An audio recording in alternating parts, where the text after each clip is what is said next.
2주간의 삼위일절이 있었습니다.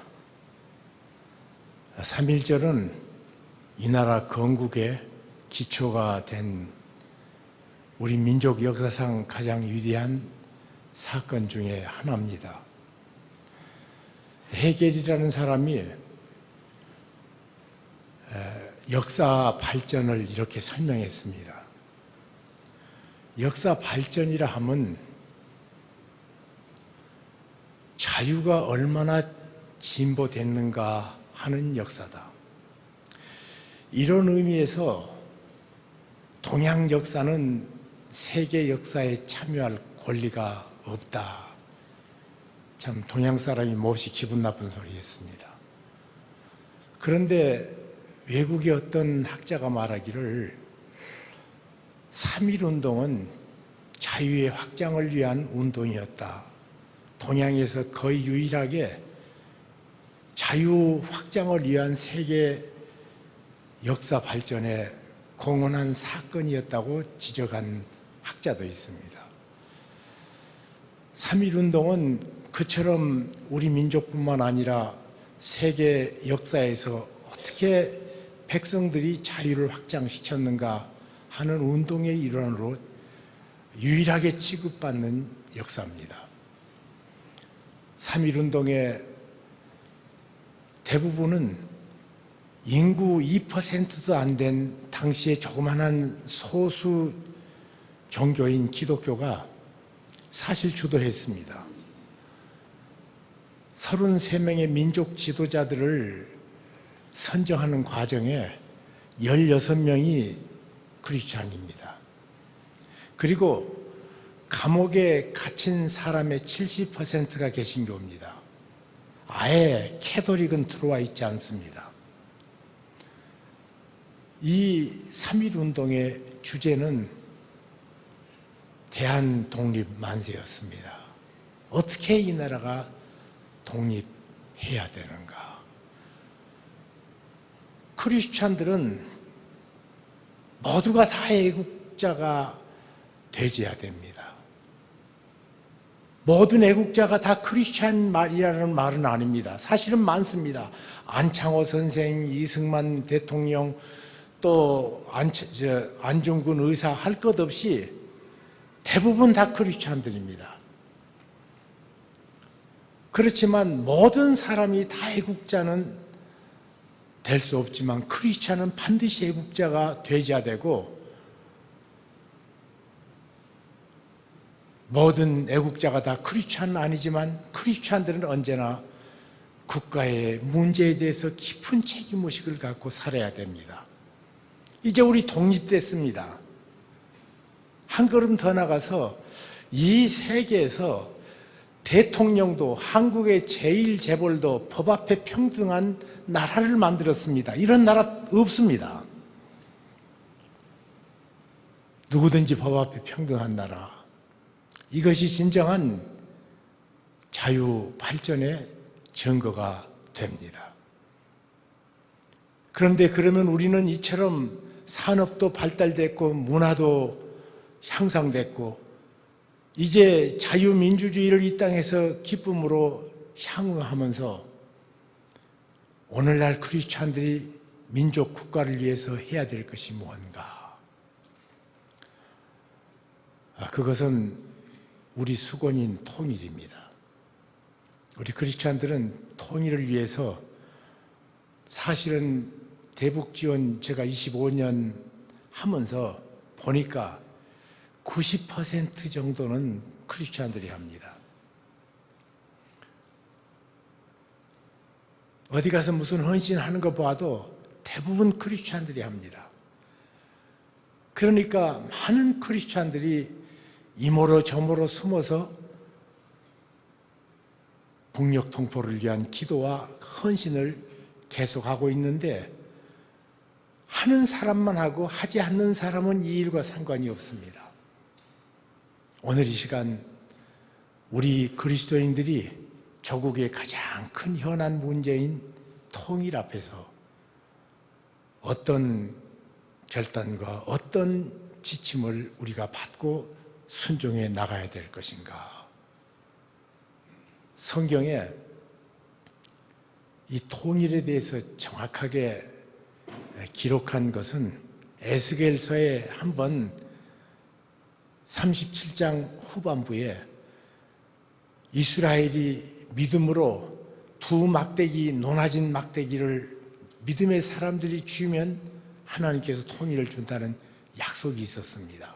그러나 실제로는 그 이전에 다윗이라는 사람을 통해서 통일 이스라엘이 형성되는 모습을 우리는 오늘 성경 본문을 통해서 봅니다. 헤브론에 이제까지 반대편에 있었던 11지파가 모두 우르르 모여서 다윗 앞에 옵니다. 헤브론에 다윗 앞에 와서 당신은 실제로 우리 민족의 지도자입니다. 그러니까 우리의 왕이 되어 주시옵소서. 사실은 하나님도 그것을 원하는 줄 우리가 잘 알았습니다.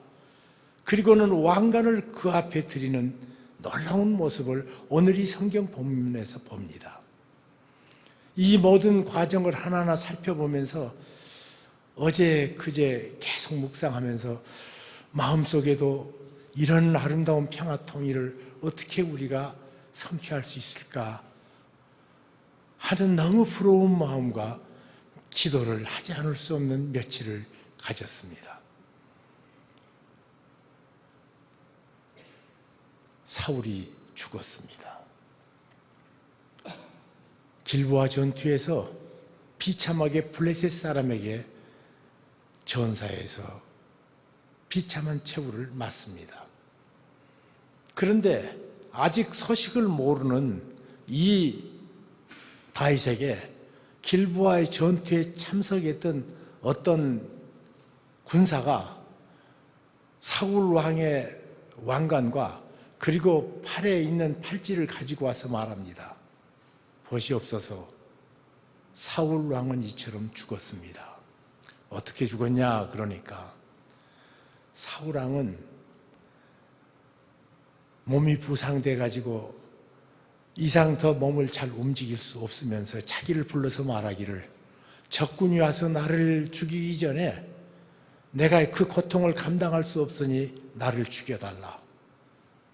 그래서 자기가 사울왕을 죽이고 사울왕의 왕관하고 사울왕의 팔찌를 가져왔습니다. 이렇게 다윗 앞에 고했습니다. 사울은 누굽니까? 다윗의 장인입니다. 그럼에도 불구하고 사울은 천천히고 다윗은 만만이라는 백성들의 칭찬을 듣고 질투심에 불탄 이 사울이 자기 사위인 다윗을 몇 차례나 죽이려고 듭니다. 사실 사울이 아무 힘이 없을 적에 어린 소년이었던 다윗, 그 다윗이 골리앗 앞에서 승리함으로 말미암아 간신히 국가를 유지했던 과거의 역사가 있습니다. 구국의 공신입니다. 그래서 자기 딸까지 주었습니다. 누가 그렇게 얘기합니다. 권력은 부자지간에도 못 나누는 거라고. 정말 이 사건을 보면 자기 사위를 죽이려고 밤에 급습해서 그래서 다윗은 자기 아내의 도움받고 창문을 뛰어넘어가지고 도망가질 않나. 피해 있는데 그가 숨어있는 산지를 광야를 이잡듯 이잡으면서 죽이려고 몇 차례나 시도합니다. 그러다가 어느 날 다윗이 쉬고 있는 동굴에 사울이 멋모르고 들어와서 쉰다고 여름에 낮잠을 잡니다. 이 팔레스틴 지역은 뜨거우니까 대부분 그 지역 사람들은 잠을 자거든요. 잠을 자는 걸 옆에 있는 아비새나 또 요압이 다윗 은혜를 원수로 갚은 이 사람 죽어 마땅하지 않는가? 지금 죽이자고 말합니다. 그때 그는 이렇게 말합니다. 하나님께서 기름 부은 자를 내가 해할 수가 없다. 똑같은 사건이 두 번 일어납니다. 그러니까 이제는 이렇게 말합니다. 한 번이면 어떻게 실수를 하지만 두 번은 하나님의 뜻이라고, 당신이 죽여야 될 이유는 세 가지라고, 은혜를 원수로 갚는 배은망덕한 사람은 죽어야 된다고, 두 번째로는 온 백성이 당신을 만만이라고 그러고 사울을 천천히라고 하지 않는가. 온 민족이 바랍니다. 아니 그것 앞서 당신 어렸을 적에 베들레헴에 있을 때 사무엘 선지가 와서 당신을 이스라엘 왕으로 기름 부음 받았는데 유일한 반대자는, 유일한 방해물은 사울이라고 지금 눈앞에 있지 않는가. 안 된다고 말하니까 아비새가 말합니다. 다윗이여, 눈을 저쪽으로만 돌리고 있으면 일은 우리가 하겠다고. 그때도 크게 꾸짖습니다. 하나님께서 기름 부은 자를 내가 해할 수가 없다. 그리고는 사울이 죽었습니다. 이제 그러면 자기 나라처럼 생각해야 됩니다. 그런데 그는 하나님께서 무엇을 기뻐하시는가를 아직 확인 못했기 때문에 하나님의 뜻을 조용히 기다리고 있었습니다. 사울이 죽었다는 소식을 듣고 그는 애통을 합니다. 하루 종일 애통했다고 말합니다. 그 기쁜 소식을 가져왔기 때문에 상급을 받을 줄 알았던 그 병사는 다윗이 처단합니다. 하나님께 기름 부은 받은 자를 어떻게 감히 할 수 있는가 처단해버립니다. 그것으로 끝나지 않습니다. 그가 하나님 앞에, 하나님, 이제 내가 도망자의 신세에서 길보아 사람들 모두 쳐서 없애고 지금 이 땅에 있는데 내 조국인 이스라엘로 돌아가야 되겠습니까? 그러니까 하나님께서 가라고 말합니다. 망명했다가 지금 들어오는 거죠. 헤브론으로 가 있는데 유다 지파, 12지파 중에 한 지파인 유다 지파가 당신은 우리의 왕입니다. 헤브론 지역을 관할하던 그 지파가 왕으로 추대합니다. 많은 사람들이 자기를 좋아하는 줄도 알았습니다. 쉽게 국가 왕이 될 것도 그 여건상 되는 것 다 알았습니다. 그러나 하나님께서 기뻐하시는가 그것 때문에 조용히 기다립니다.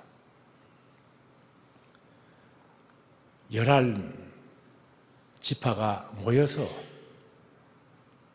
기득권 세력이 조용히 사울의 아들 이스보셋을 왕으로 세웠습니다.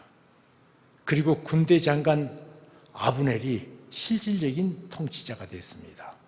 문제는 권력은 잘 나눠지지 않는다고 그랬지 않습니까? 이스보셋이 어느 날 아브넬에게 이렇게 말합니다. 아마 이 아브넬이라는 군대 장관이 사울의 첩을 좋아했던 것 같습니다. 그래서 꾸중합니다. 어떻게 내 아버지의 첩을 당신이 건드릴 수 있는가? 그러니까 아브넬이 그렇지 않아도 같이 있어 보니까 지도자감이 안 되는데 이 사람 어떻게 할 줄 몰라 있다가 사람들에게 나가서 이렇게 말합니다. 아무래도 이스보셋은 왕될 자격이 없다. 그리고 진짜 왕될 사람은 다윗 아니냐. 우리 모두 똑같이 생각하지 않는가. 그 사람들이 같이 같은 생각을 해줍니다. 그래서 그가 화친 사절로 와서 다윗을 만나 어떻게 나라를 넘길 것인가를 의논합니다. 그가 그 전에 전쟁을 하라 했는데 다윗의 군대와 사울의 군대가 전쟁을 합니다. 이 아브넬이 전투에 패해서 도망가는데 요압이라는 장군의 막내 동생 아사엘이 발이 굉장히 빠른 사람이었습니다. 그래서 아브넬을 추격해가지고 눈앞에 가니까 아브넬하고 요압이라는 분이 서로 적장이지만 잘 알던 사람이에요. 그러니까 이렇게 말합니다. 네가 내게 와서 가까이 오면 내가 너를 쳐서 죽일 수밖에 없다. 그러니까 옆에 적당한 사람 하나 잡아 죽이든지 잡아가든지 하고 나를 놓아달라고 말합니다. 네 형을 봐서 내가 너에게 무기를 댈 수 없다. 그래도 쫓아오니까 할 수 없이 창의 명수인 아브넬이 그를 쳐 죽입니다. 늘 그때부터 앙심을 갖고 있던 요압입니다. 시내 들어왔더니, 성 안에 들어왔더니 사람들이 적장 아브넬이 와서 다윗 왕과 만나고 갔다고. 그러니까 다윗에게 이 요압 장군이 항의를 합니다. 어떻게 적장을 살려보낼 수 있는가? 화를 냅니다. 그리고는 다윗 몰래 가지고 가서 몰려 전령을 보내가지고 아브넬을 만나자고 그러니까 아마 다윗의 지시를 받고 장군들끼리 실무자들끼리 만나라고 그런가 보다 하고 기다리고 있는 아브넬을 요압이 척살합니다.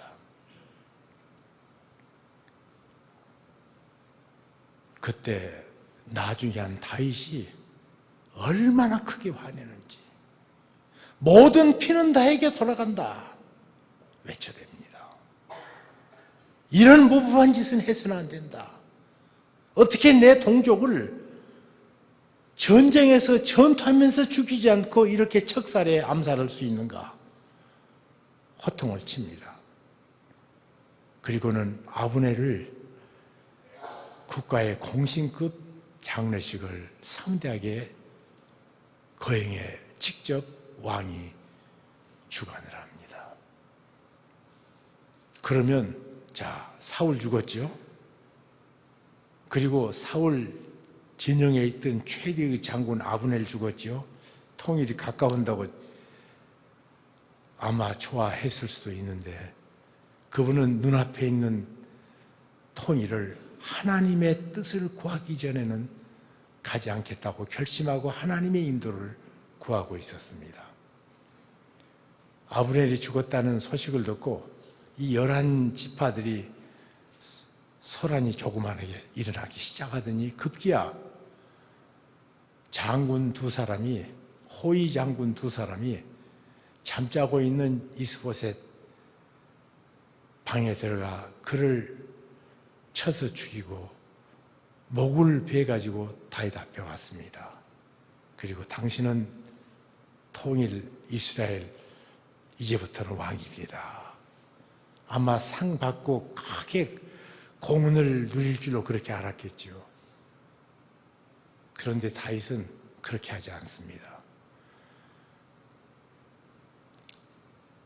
이스보셋의 수급을 배워온 그 두 사람을 어떻게 네가 신하로서 주인을 이처럼 참혹하게 처단할 수 있는가?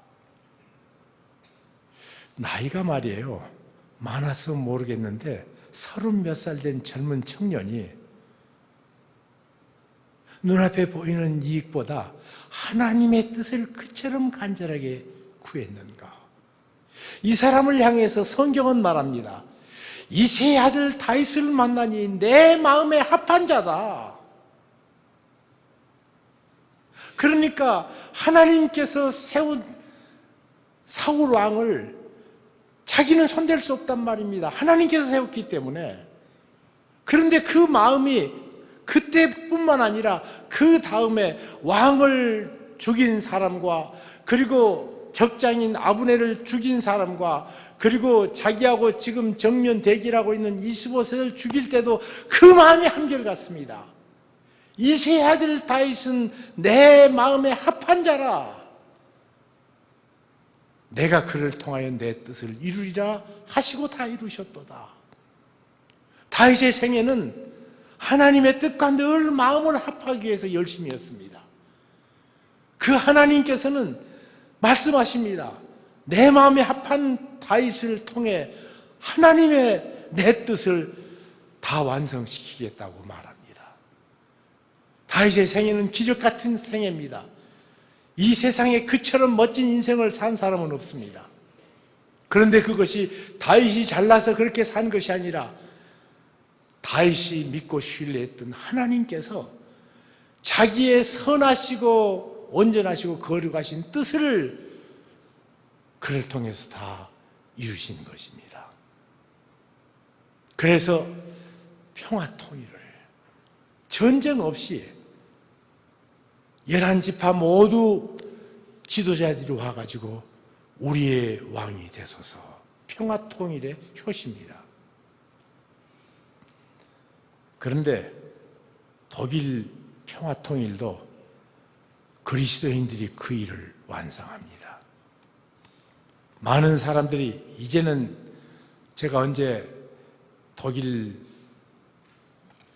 통일 20주년 때 베를린을 가가지고 거기 교회 지도자들을 만나서 질문했습니다. 목사님들, 독일 통일의 주역은 당신들인데 어떻게 당신들 이름은 안 나오고 헬무트 콜 수상, 또 겐셔 외상, 이런 분들 이름만 남고 경제적인 통합, 정치적인 통합 그런 것만 말하지 교회에 대해서는 아무 얘기를 안 하는 거 서운하지 않습니까? 그러니까 그분들이 빙긋이 웃으시면서요, 통일된 것이 우리의 영광이지요. 누가 이름이 나면 어떻고 누가 잔소리하면 무슨 소리 있냔 말이에요. 통일된 것이 우리의 영광이고 우리의 소득이죠. 제가 그래서 야, 독일 그리스도인들 모습은 우리하고 다르다. 제가 그분들이 어떻게 통일을 이뤘는지를, 통일 역사에 참여했는지를 몇 가지 짚어보겠습니다.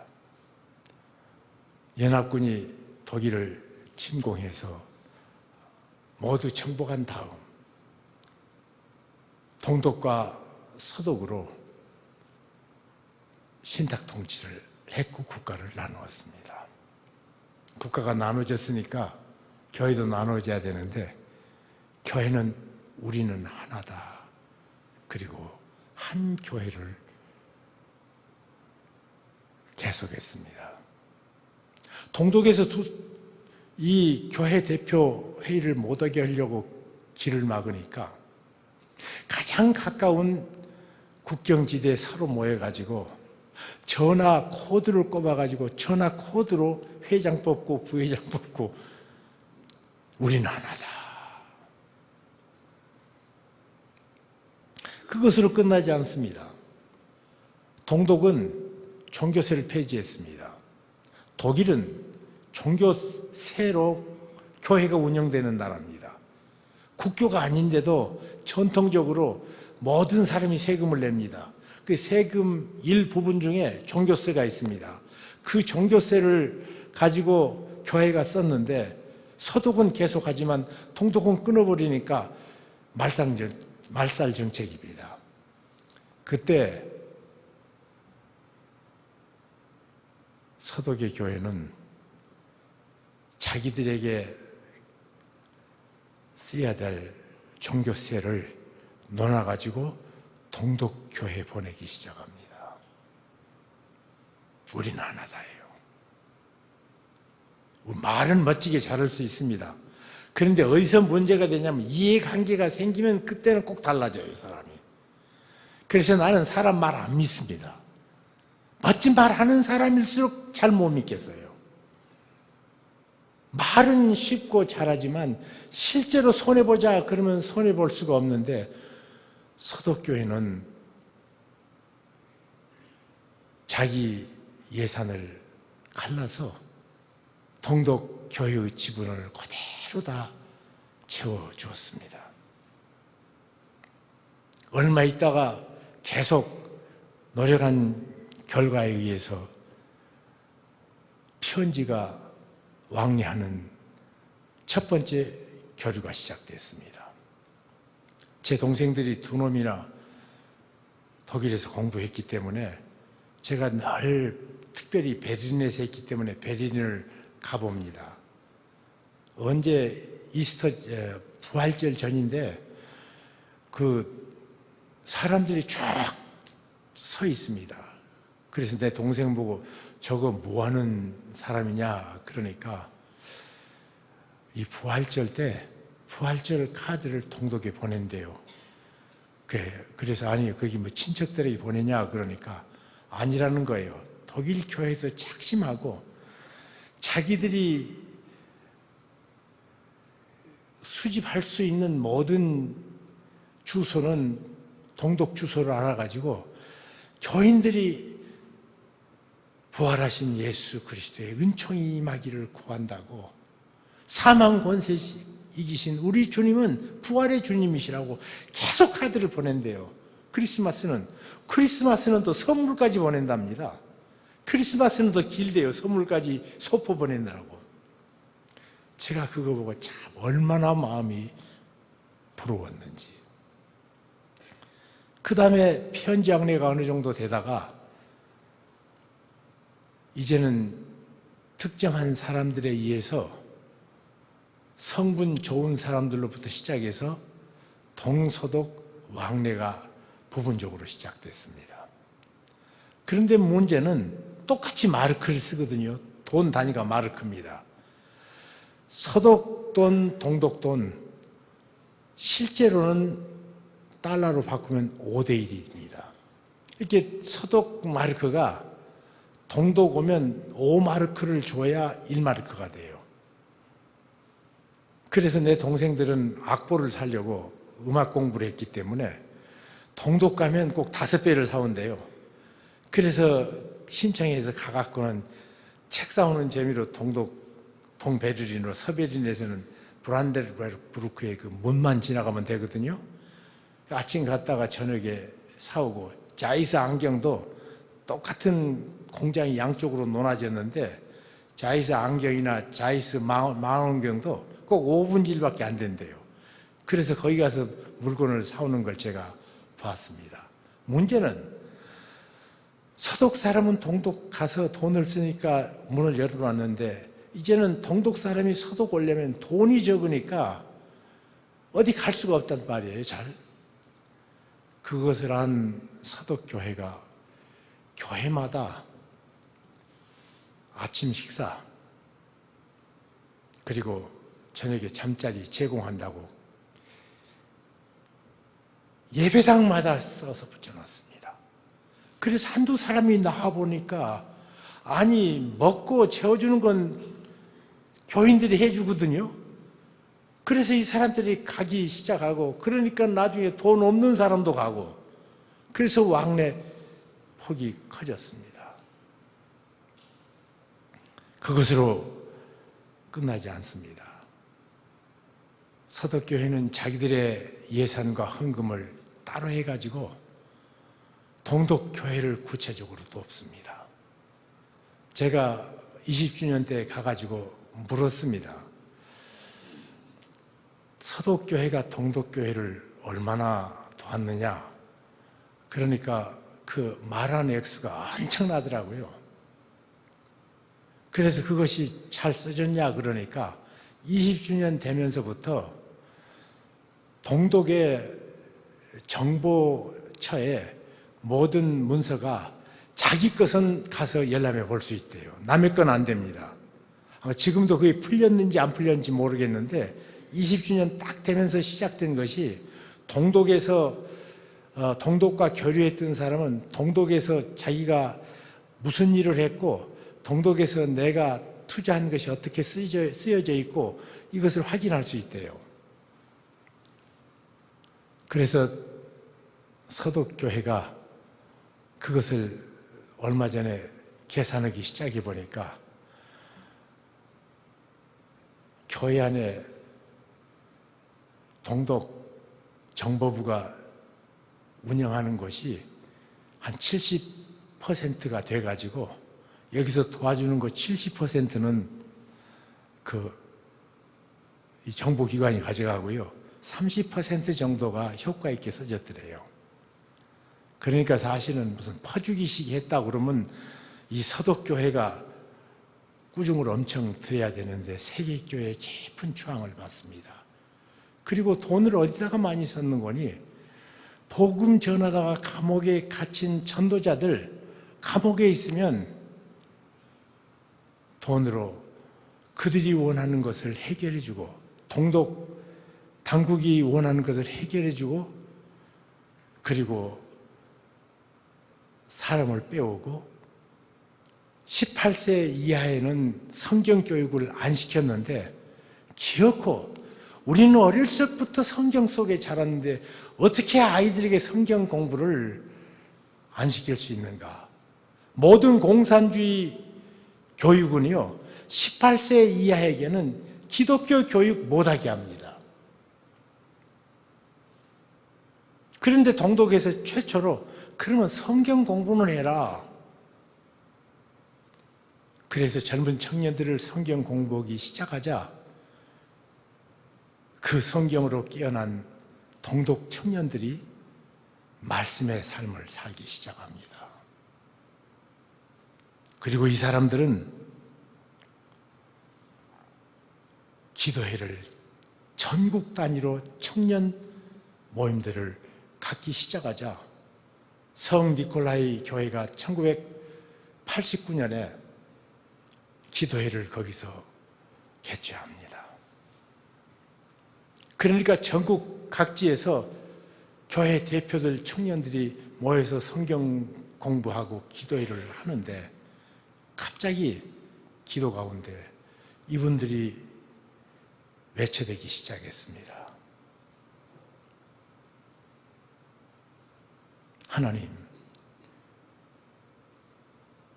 장벽을 무너뜨려 주시옵소서. 그 얘기를 듣자마자 수십만 명의 청년들이 성 니콜라이 교회는 조그마한 교회입니다. 성 토마스 교회는 큰데 니콜라이 교회는 그렇게 크지도 않습니다. 그 주변에 몇만 명의 아이들이 모여들기 시작하고 모여드니까 이것을 해결하기 위해서 당시 호네커라는 동독 수반이 그 사람들을 해산시키기 위해서 군대를 모았습니다.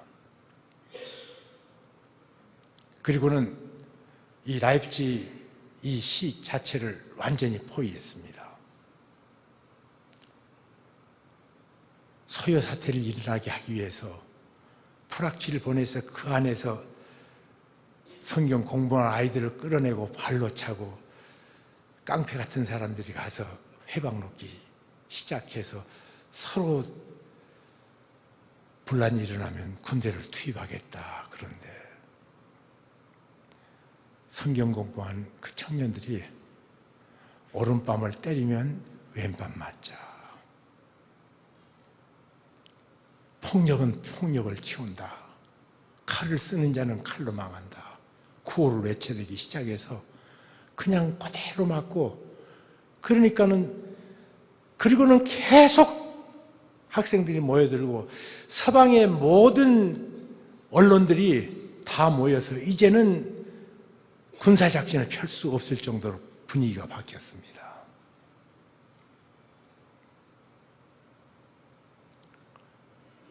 그 일로 이분들은 모이기 시작하더니 우리는 하나다, 우리는 하나다 외쳐대기 시작했습니다.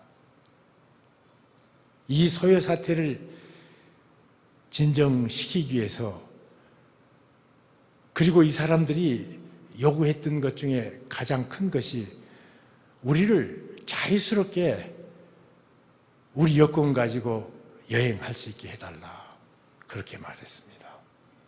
그러니까 가기가 모여가지고 그래, 여권 있는 사람은 여행을 허가한다. 거기에 사실은 서독은 빼놨습니다. 그런데 공산당 대변인이 시노프스키인가 하는 그 친구가 휴가 갔다가 회의는 어떻게 됐는지 모른 채 왔는데 문건을 보여주니까 자유왕래, 자유여행을 가기가 결정했다. 그래서 신문 기자들 앞에 나가가지고 회의 내용도 모르는 채 문건에 그 말이 있으니까 그냥 자유왕래를 말한 것으로 여행 자유화를 말하지 않고 장벽을, 모든 장벽을 허문다고 그렇게 가기가 결정했다. 이태리 기자가 물었습니다. 언제부터 발효하냐? 그러니까 지금 당장이라고. 그 소리를 듣고 베를린의 장벽을 향해서 모든 청년들이 나가기 시작하는 거예요.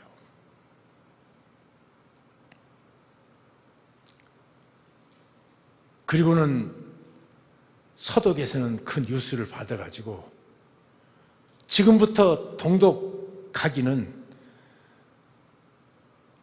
이 장벽을 허문다고 했다. 누구든지 왕래할 수 있다. 사람들이 모여듭니다. 모여드니까 경비병들이 총을 들어댑니다. 물러가라고. 그러니까 너 말이지 지금 뉴스도 안 듣냐? 서독 뉴스 봐라. 장벽 허물었다고 그랬다. 그래서 1989년 11월 9일 날 그 뉴스들은 경비병들이 총구를 내리니까 와 하고 왔다 갔다 하기 시작하고 그때부터 곡괭이 들고 와서 통일 독일을 만들었습니다. 하나님의 뜻을 순종하는 자에게 평화의 하나님은 평화 통일을 주십니다. 이 일을 할 수 있는 사람이 한국의 그리스도인입니다. 그래서 이렇게 어디든지 가서 떠듭니다. 당신들 통일을 위해서 11조를, 재산의 11조를 낼 각오하지 않으면 통일을 말하지 말라고. 말이야 누가 못해요. 그리고 양 세력이 부딪힘 속에 손해라는 데가 반드시 있습니다. 그 손해를 감당할 능력이 없으면 우리 통일 재앙입니다. 그것을 할 수 있는 사람들이 그리스도인입니다. 제가 그렇게 확신하는 것은 25년 동안 북녘 땅을 오가면서 아이들 이유식을 갖다 주고, 그리고 농촌 마을 부셔져서 이건 뭐 돼지우리만도 못한 집에, 물 새는 집에 사는 사람들을 위해서, 농민들을 위해서 집을 지어주고 해보면서 해보니까 누가 무슨 소리 해도 헌금하는 사람들은 교인들이더라고요.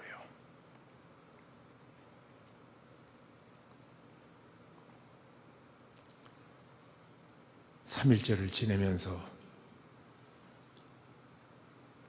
대한독립 만세를 불렀던 우리 그리스도인들, 그때도 70%가 잡혀간 사람의 70%가 크리스찬이었고, 끝까지 신사참배 반대해서 목숨을 잃은 일제시대 죽은 사람의 80%가 크리스찬이고요. 한국교회가 못되고 썩었고 잘못된 점 많지만 지금도 숨겨놓은 하나님의 사람들이 곳곳에 있습니다. 또 2주간의 북한의 특사를 보낸다니, 99주년 3.1절을 지내면서 하나님 100주년 3.1절은 같이 김인년 3월 1일 정오를 터지자 민물같이 대한통일 만세를 불러보는 날을 우리가 기도하면 안 되겠습니까?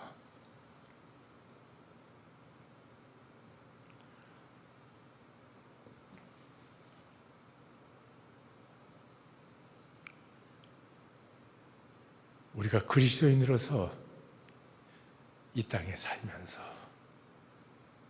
우리에게 주신 이 나라를 사랑할 수밖에 없고 바로 세울 수밖에 없고 우리 선조들에게는 자유스러운 민주 대안을 유산으로 남겨줘야 되지 않겠습니까?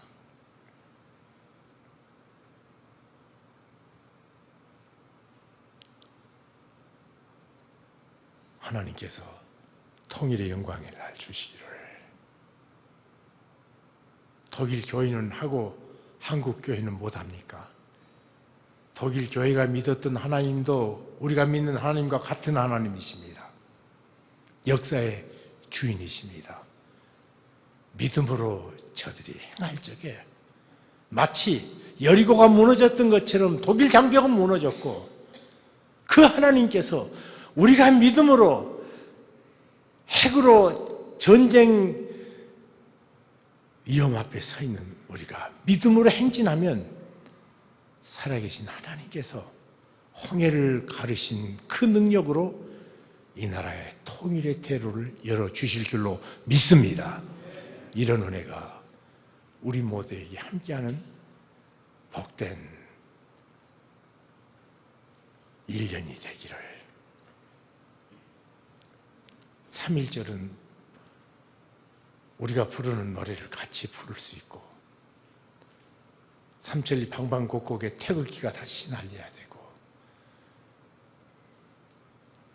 우리 독립투사들이 마지막 죽으면서 불렀던 노래 애국가가 같이 불러지는 이런 축복된 날 올 1년 동안 우리 모두 기도하면서 믿음으로 살아가는 한 해가 되기를 진심으로 소원합니다. 기도하겠습니다. 주님, 감사합니다. 이 땅에 태어나게 하셔서 감사합니다. 그처럼 가난했던 나라, 전쟁으로 모든 것이 부셔진 나라, 어떻게 우리가 이처럼 살았는가 생각해 보면 주님의 은혜였습니다. 주님의 축복이었습니다. 오늘 여기까지 인도하신 주님께서 이 나라를 내년에도 인도해 주실 줄로 믿습니다. 원하옵기는 내년 3월 1일은 삼천리 방방곡곡에서 자유 민주주의의 나라, 하나님 기뻐하시는 축복의 나라가 되도록 성령님 은혜 베풀어 주옵소서. 우리 믿음의 선배들이 눈물로 강복을 얻었다면 오늘 우리 그리스도인들이 믿음으로 통일 한국의 문을 여는 놀라운 축복도 주옵소서. 주께서 함께 하시는 진실로 감사하옵고 선하신 주님,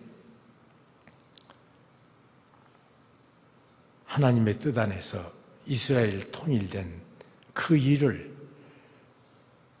독일에도 하나님의 뜻 안에서 통일을 이루어주신 것처럼 이 땅에도 하나님의 뜻 안에서 아름다운 통일의 일, 하나님 되심을, 하나님이 역사의 주인이심을 만방에 하는 축복된 사건이 되게 도와주옵소서.